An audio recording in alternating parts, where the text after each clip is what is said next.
Ever lay awake at night, maybe years after something happened, and that guilt just eats at you? Like, what if I could just hit delete on those memories? That's kind of the creepy, but also really interesting idea in pasted text. Memories, which is what we're looking at today. Oh, yeah, that story will get under your skin. It's by Donald Firesmith, and it's set in this world where they can actually delete memories.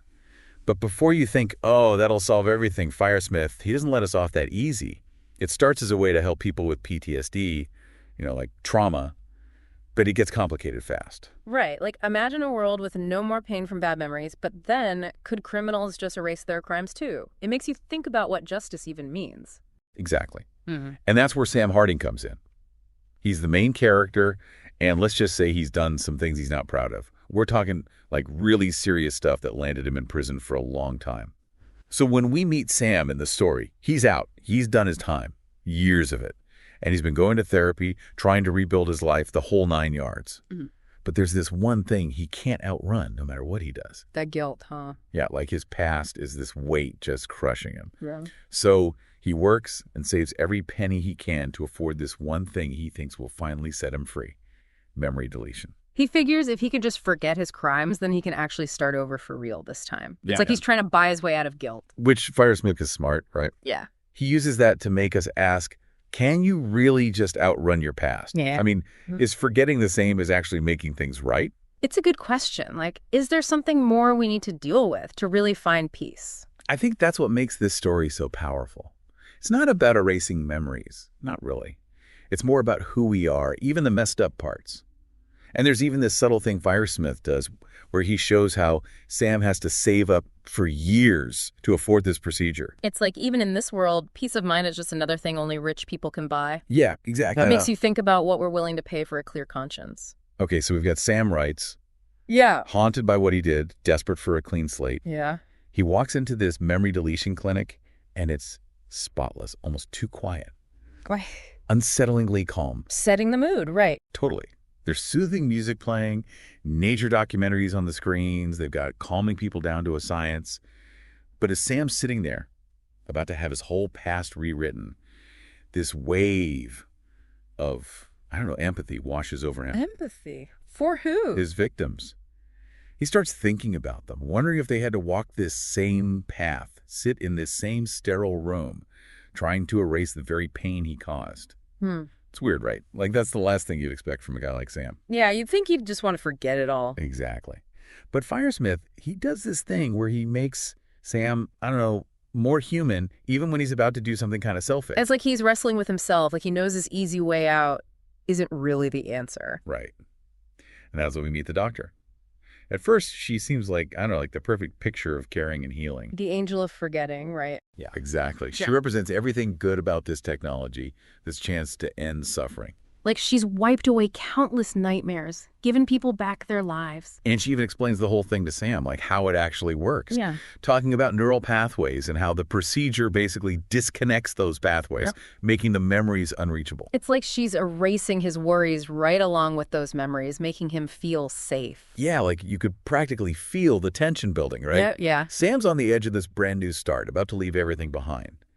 But, and this is Firesmith at his best, he throws in this twist, this moment that just flips everything on its head. Okay, here it comes.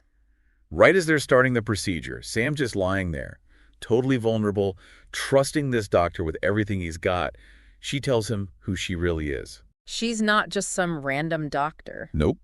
She's one of his victims. Whoa. Yeah, talk about a gut punch. And suddenly the whole story changes. It's not about redemption anymore. No. Now it's about revenge. That primal need to make someone understand the pain they caused. And the way Firesmith writes it, it's ice cold. Like the doctor, her whole demeanor changes, her voice, everything. There's this quiet anger that's way scarier than shouting. So what does she do? She could have just erased his memories, right? Given him what he wanted. The easy way out. Exactly. But she chooses something else, something way more, brutal. Okay, I'm hooked. What does she do? Remember that second drug? The one that makes the memories disappear for good? Yeah. She switches it. Instead of erasing those memories, she injects him with something that makes them stronger, makes them impossible to escape. She traps him in his own head. Exactly. Imagine being stuck reliving your worst moments over and over and over again. That's what she does to him. It's like something out of a horror movie. Totally. He's free on the outside, but inside, it's like he's trapped in his own personal hell. And that brings up a whole other question about justice, doesn't it? Right, like, is this what they call poetic justice? Hmm. Or is it something much darker? I mean, is it ever okay to take revenge like that? To inflict that kind of pain on someone else? Firesmith doesn't give us easy answers, and that's what makes this story stay with you. We see Sam later, after those drugs have kicked in, and it's rough. Oh, man. He's in an alley, totally lost, but not physically lost, Lost in his own mind. Exactly. It's like he's living a nightmare, but he can't wake up. Firesmith's description, it's vivid. He paints this picture of Sam as a shell of a person. Destroyed by his own memories. Yeah, and it makes you wonder if some things can ever be forgiven, even by ourselves. It's like that guilt, that regret, it eats away at you from the inside out. And there's no escaping it. No, there's no parole for this kind of sentence. Firesmith is really saying something about how we deal with the bad things we've done. Like, we can't just erase them or pretend they never happened. No, and maybe trying to outrun our past, it just makes things worse. Maybe the only way to really be free is to face those demons head on. To own what we did and learn from it. Yeah, it's a tough lesson, but it's a powerful one.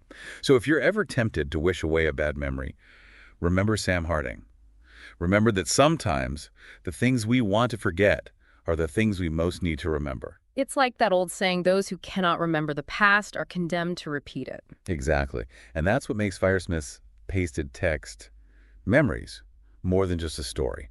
It's a warning, but also maybe a strange kind of hope. Hope that even in the darkest corners of our minds, there's a chance for us to find some kind of peace. Well, folks, that about wraps up our deep dive into Donald Firesmith's chilling tale, Pasted Text, Memories. It's a story that'll stick with you long after you finish reading it, forcing you to confront some uncomfortable truths about memory, justice, and the human condition. From both of us here at The Deep Dive, thanks for listening.